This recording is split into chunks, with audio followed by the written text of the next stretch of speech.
अस्सलाम वालेकुम and hello everyone. नाजरीन, बाज़ जेम स्टोन्स में आपको उस वक़्त एक गैर मामूली मुज़ाहरा देखने को मिलता है जब रोशनी पड़ने पर इस जेम स्टोन की सतह पर एक लकीर नमूदार होती है, एक पट्टी सी नमूदार होती है जो कि आपकी आंखों की हरकत या जेम स्टोन को हरकत देने पर अपनी जगह बदलती रहती है।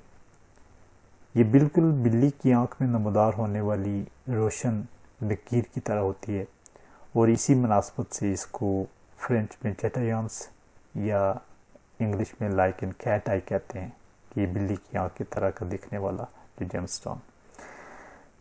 क्रिसोबेरल और टाइगर्स आई तो ऐसे जेमस्टोन्स हैं जिनमें ये काफ़ी नुमायाँ होती है। इसके अलावा भी बहुत सारे जेमस्टोन्स में बाज़ औक़ात ये देखने को मिलती है, लेकिन ये हर एक जेमस्टोन में नहीं होता ये इफ़ेक्ट। ये सिर्फ इन जेमस्टोन में होता है जिनमें पत्थर के अंदर बहुत पतली और बारीक रेशम की तरह मतवाज़ी लकीरें होती हैं। रोशनी जब इन बारीक लकीरों पर पड़ने के बाद मुनक़्क़िस होती है तो फिर ये पत्थर की सतह पर एक रोशन लकीर बनाती है।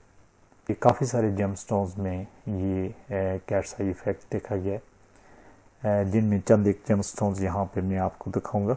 यहाँ से आपको थोड़ा सा इसको समझने में मदद मिलेगी कि बेसिकली ये होता क्या है। ये कुंजाइट है, ये काफ़ी बड़ा स्टोन है और इसमें अगर आप देखें तो इसके अंदर जो रेशे हैं ये नुमायाँ नज़र आ रहे हैं। जब ये लाइन पैरेलल होती हैं, जब मतवाज़ी होती हैं एक दूसरे के, तो जब रोशनी पे जब पड़ती है तो रिफ्लेक्ट होती है तो उससे एक लकीर बनती है इसकी सतह पे, और वो जब इसकी मूवमेंट के साथ साथ अपनी जो जगह बदलती रहती है। जितनी ये लाइंस ज़्यादा होंगी किसी भी जेमस्टोन में, इतनी ही नुमायाँ वो लकीर होगी या पट्टी होगी।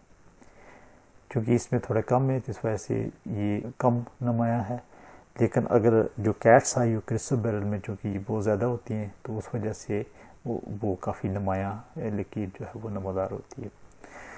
उसके अलावा अगर यहाँ पे देखें तो ये हमारे पास एक टर्मलीन है, तो इसमें भी आप देखेंगे कि ये एक इस तरह की आपको देखें तो आपको एक लकीर सी नज़र आती है इसके अंदर भी।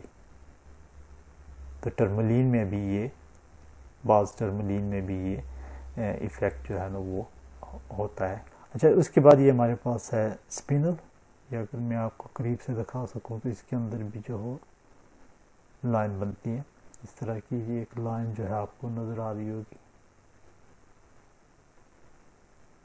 ये हमारे पास एक गार्नेट है, तो गार्नेट में भी आपको इस तरीके से एक लाइन, आपको बात गार्नेट्स में भी इस तरह की आपको एक लाइन नज़र आएगी।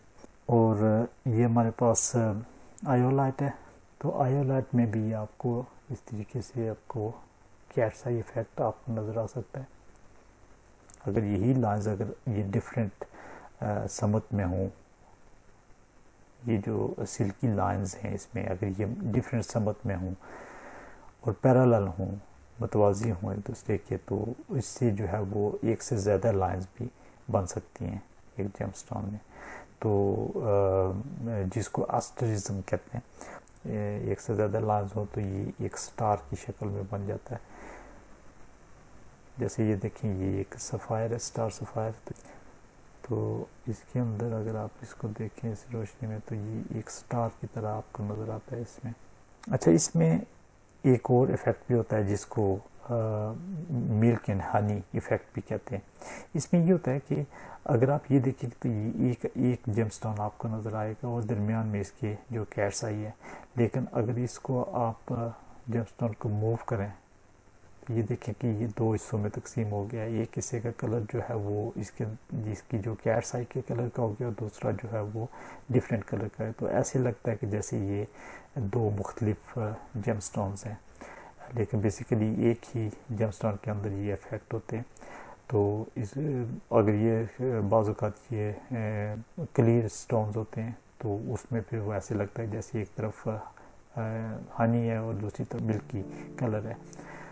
तो ये थी हमारी आज की वीडियो। अगर वीडियो पसंद आई हो तो आप ज़रूर चैनल को लाइक करें, सब्सक्राइब करें और بیل آئکن پہ بھی پریس کریں. Thank you very much for watching. See you in the next video. خدا حافظ.